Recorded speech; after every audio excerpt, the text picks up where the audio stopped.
د کابل ټکی کام درنو لیدونکو او اوریدونکو سلامونه او نیکی هیلې مو ومنئ. راتلونکی اسلامي نظام زور نه بلکې د افغان ولس ارزو او غوښتنه. د امریکا د ځینو لوړپوړو چارواکو له لوري نن یو راپور رسنیز شوی چې د طالبانو وروستیو شدیدو بریدونو ته په اشارې سره یې ویلي امریکا به هر هغه حکومت او واکمني په رسمیت نه پیژني کومه چې په افغانستان کې به د زور له لارې راځي. له یو لوري د افغان غیور ملت تاریخ دا نه ایجابوي چې د کوم زورور واکمني یې په خپل سر ومني او د زورور او ظالم تر چتر لاندې د ژوند تیر کړي. له بل پلوه د طالبانو له لوري د اسلامي نظام راتګ د زور واکمني بلل په خپله د افغانستان له تاریخ څخه ناخبري او حماقت دی،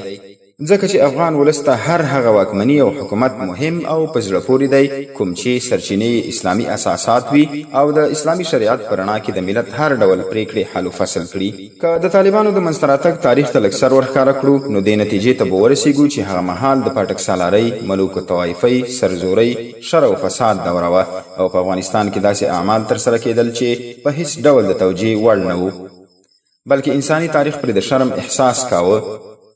هغه جنگي جنایات چې انسان په اوریدو د ویرې او ترس احساس کوي د طالبانو د منځته راتګ باعث شول.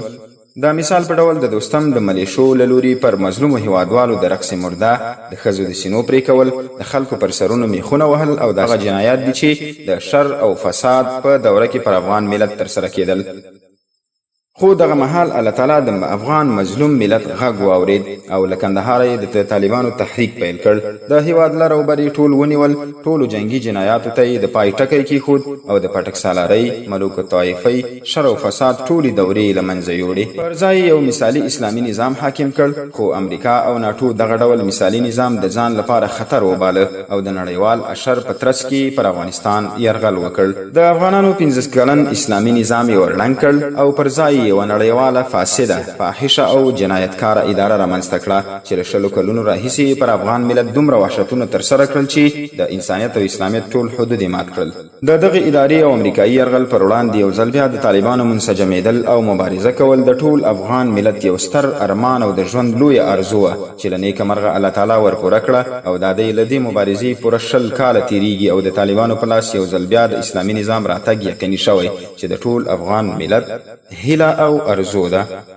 دا چې امریکا اوس د طالبانو بریدونو او د اسلامي نظام راتګ ته په اشارې سره وایي چې موږ به په افغانستان کې په زور منځته راغلی نظام په رسمیت نه پیژنو، له اسلامي نظام سره د امریکا دښمني څرګندوي او هغه نظام چې د افغان ملت په خوښه او ارزو منځته راځي امریکا یې د زور نظام بولي. دا ډول څرګندونې په حقیقت کې د امریکا له لوري له افغان ملت سره د خپلې هغې دښمنۍ اظهار دی چې په ترڅ کې د کابل د فاسد ادارې دوام غواړي تر څو له یو لوري پر افغان ملت د همدې ادارې په تداوم کې خپلې ګټې خوندي کړي او له بل پلوه د همدې ادارې په واسطه زموږ د ملت هر ډول چارې تر خپل تسلط لاندې وساتي. د یادونې وړ ده چې د طالبانو وروستي فتوحات پر افغان ملت د یو سالم اسلامي نظام د نفاذ آغاز دی او زموږ ملت د خپل هیواد، دین، ارزښتونو او ځان دفاع بولي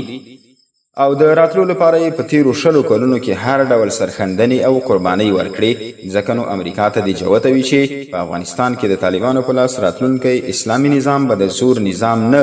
بلکې د افغان ملت د 40 کلنو قربانیو، وینو، مبارزو، تکالیفو او سرښندنو ثمره وي.